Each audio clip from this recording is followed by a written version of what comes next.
This section will inform you about air brakes. If you want to drive a truck or bus with air brakes or pull a trailer with air brakes, you need to study this section. There are also different types of gauges in an air brake system. All air-braked vehicles have a pressure gauge connected to the air tank. If the vehicle has a dual air brake system, there will be a gauge for each half of the system, or a single gauge with two needles. Dual systems will be discussed later. These gauges tell you how much pressure is in the air tanks. There is also an application pressure gauge. This gauge shows how much air pressure you are applying to the brakes. This gauge is not on all vehicles. Increasing application pressure to hold the speed means the brakes are fading. You should slow down and use a lower gear. The need for increased pressure can also be caused by brakes that are out of adjustment, air leaks, or mechanical problems.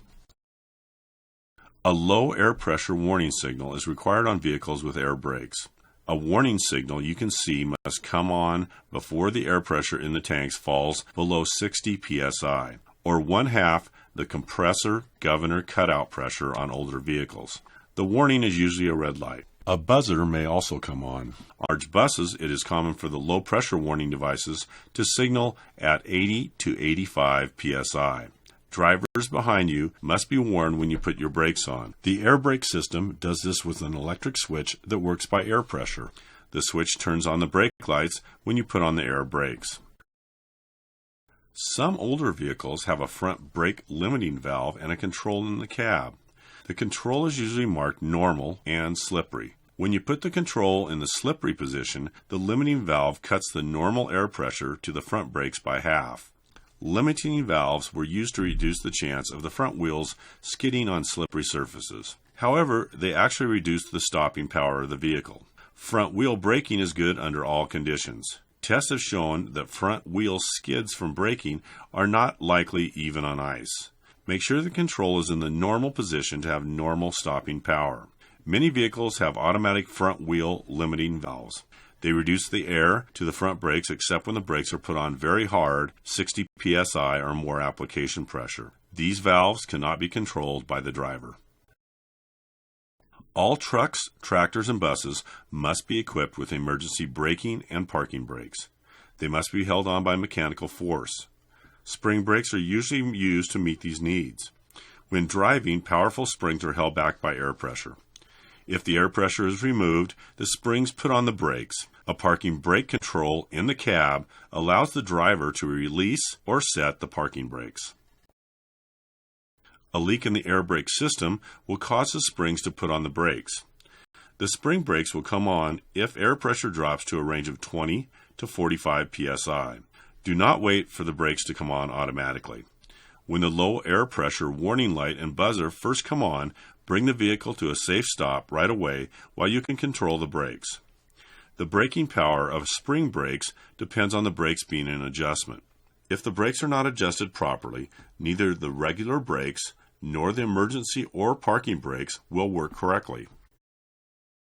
In newer vehicles with air brakes, you put on the parking brakes using a diamond-shaped yellow push-pull control knob. You pull the knob out to put the parking brakes on and push it in to release them. On older vehicles, the parking brakes may be controlled by a lever. Use the parking brakes whenever you park, but use caution. Never push the brake pedal down when the spring brakes are on. If you do, the brakes could be damaged by the combined forces of the springs and the air pressure. Many brake systems are designed so this will not happen, but not all systems are set up this way, and those that are may not always work. It is much better to develop the habit of not pushing the brake pedal down when the spring brakes are applied.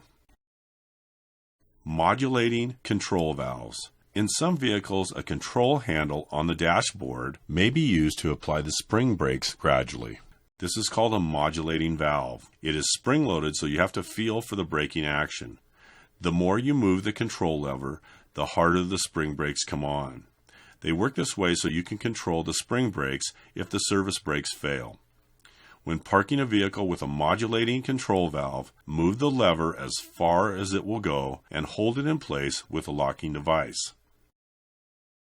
Dual parking control valves. When main air pressure is lost, the spring brakes come on. Some vehicles, such as buses, have a separate air tank which can be used to release the spring brakes. This is so you can move the vehicle in an emergency.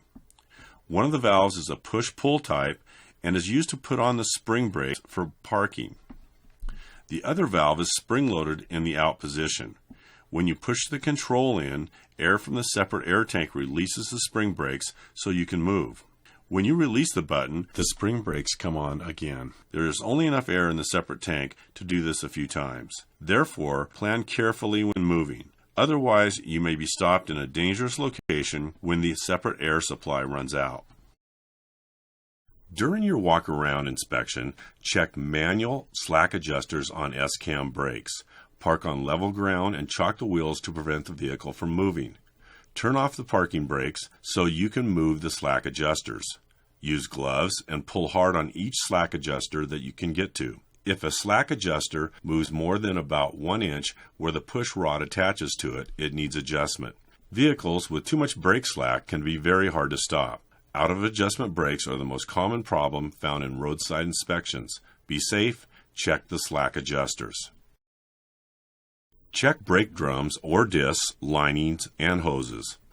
Brake drums or discs must not have cracks longer than 1/2 the width of the friction area.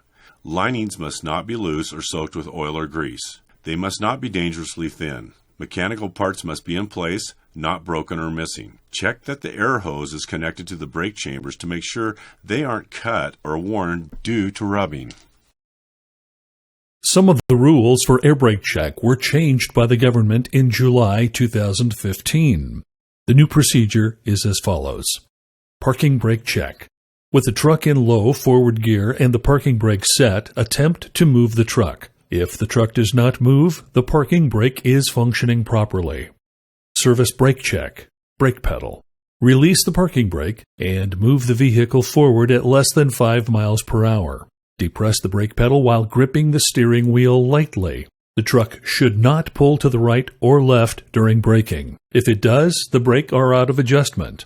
Applied air loss test. Turn the engine off, but the key on. Depress the brake pedal and hold it down. Look at the air gauges. Observe that there is no more than 4 psi loss for a Class A vehicle in 1 minute. Class B vehicles cannot lose more than 3 psi. Low air warning. Begin fanning the brake pedal until the air gauges read 60 psi. The low air warning light and/or buzzer should come on. Continue fanning until the air pressure reaches 40 to 20 psi, at which point the brake valves should pop out. Watch the valves, not the gauges.